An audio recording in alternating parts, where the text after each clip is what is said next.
In discussing X, I didn't want to get ahead of myself.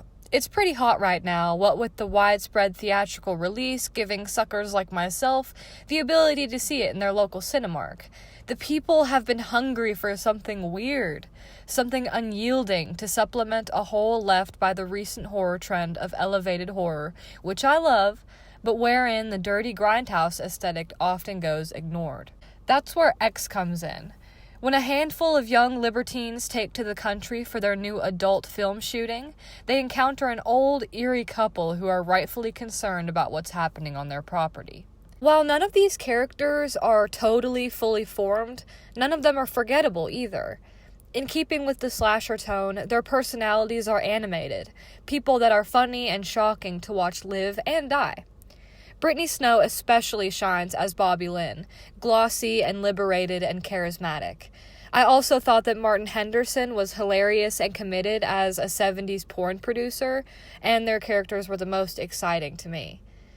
But what I really liked about X is that there is something dark and true at the core of this horror. Aptly noticed by Fangoria writer Nate Roscoe as a new contribution to the catalog of psycho-biddy cinema, X sings an old song. Youth is fleeting and sex is all-encompassing. The characters of Maxine Minx and Pearl are two sides of the same coin, literally both played by Mia Goth, conveying their perfect loop of youth and maturity. Minx is endlessly desirable, dripping with that X factor.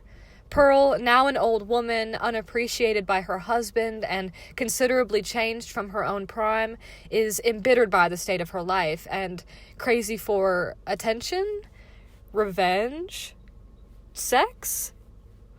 It's truly enough to make you cringe and cry at the same time, but X morphs and arcs over this story among the senseless countryside killings.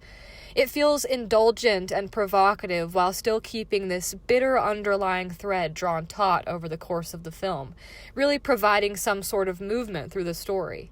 Needless to say, I am very much looking forward to the prequel, Pearl, which will hopefully unpack this titular new antagonist. Truth be told, I didn't even, love this movie. I'm not totally obsessed with it like some people are, and there are things that I wanted or expected that I didn't really get. But X is so poignant and watchable and fresh that even now I feel like I've seen a movie that will be respected and acclaimed in years to come as a slasher horror in its own right.